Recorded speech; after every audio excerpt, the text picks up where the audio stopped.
आज हम वृक्ष लगाओ देश बचाओ यह विषय पर निबंध देखेंगे। वृक्ष हमारे सच्चे साथी हमको सब कुछ दे जाते हैं, पर हम तो बड़े स्वार्थी इनको काट गिराते हैं। प्रकृति जीवनदायिनी है, उसके द्वारा बनाए गए स्वस्थ वातावरण में सांस लेकर हम जी रहे हैं। प्रकृति में वृक्षों और वनों का बहुत महत्व है। वृक्ष प्रकृति के पूरक है। वृक्ष धरती के हाथ है। धरती माता अपनी इन्हीं वृक्ष रूपी हाथों के द्वारा अपने मानव पुत्रों को जल, वायु तथा सुंदर शुद्ध वातावरण प्रदान करती है। वृक्ष प्रकृति द्वारा मनुष्य को दिया गया वह बहुमूल्य उपहार है, जिसके लिए मनुष्य उसका सदा ऋणी है।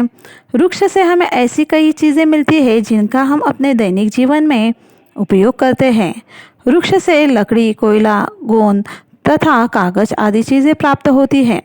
वृक्ष हमें शुद्ध हवा देते हैं तथा ग्रीष्म ऋतु की तेज धूप में छाया देते हैं। वृक्ष अत्यधिक मात्रा में ऑक्सीजन छोड़ते हैं। इसी ऑक्सीजन से हमारा जीवन चलता है। प्राणवायु के स्रोत वृक्ष ही है। बढ़ती आबादी व शहरीकरण के इस युग में वृक्षों की उपयोगिता और भी बढ़ गई है। निरंतर बढ़ रहे प्रदूषण के कारण आज हमारी औसत आयु घटती जा रही है। हम रोज नई नई बीमारियों के चंगुल में फंसते जा रहे हैं। वृक्ष के इसका एकमात्र विकल्प है, जो बढ़ते प्रदूषण पर नियंत्रण कर हमें इन बीमारियों से बचा सकते हैं। वृक्ष जल के वेग को रोककर बाढ़ नियंत्रण करते हैं। वन भूमि को मरुस्थल बनने से वह रोकते हैं। वे नमी को सोखकर धरती की निचली परत तक पहुंचा देते हैं, जिससे भूमि की उपजाऊ शक्ति बनी रहती है। वृक्षों के अभाव में धरती के ऊसर बनने का खतरा बना रहता है तथा साथ ही प्रकृति का संतुलन भी बिगड़ने का खतरा बना रहता है।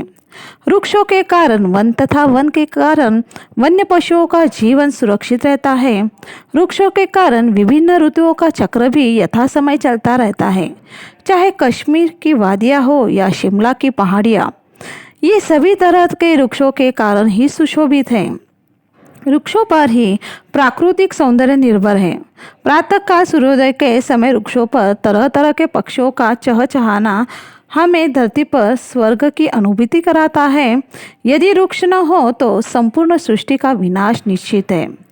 प्रकृति का जो संतुलन है वह बिगड़ जाएगा। हमें न तो शुद्ध हवा मिलेगी और न कुछ जल। रंग बिरंगे मीठे मीठे फलों से हम वंचित हो जाएंगे। चारों तरफ मरुस्थल का दृश्य होगा। पशु पक्षियों का आशियाना उजड़ जाएगा। जिस प्रकार हम अपने परिवार को प्रेम करते हैं, उनकी खुशियों को महत्व देते हैं, उसी प्रकार देश रूपी परिवार के प्रति आत्मीयता रखनी चाहिए।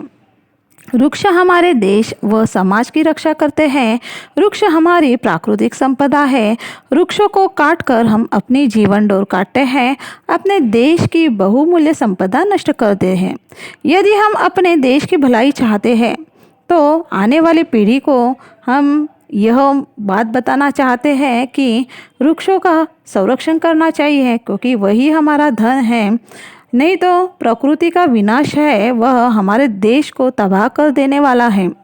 और लगातार प्राकृतिक आपदाएं भी आ रही है और ये हमें सचेत कर रही है, जैसे कि हमें चेतावनी दे रही है, अरे वो पापी मानव, क्यों पाप किए जाता है? जिस आंचल ने तुझे पाला उसे फाड़ता जाता है। नहीं, अभी यदि तू मानेगा तो पीछे पछताएगा। अपने ही हाथों से तू अपनी चिता जलाएगा।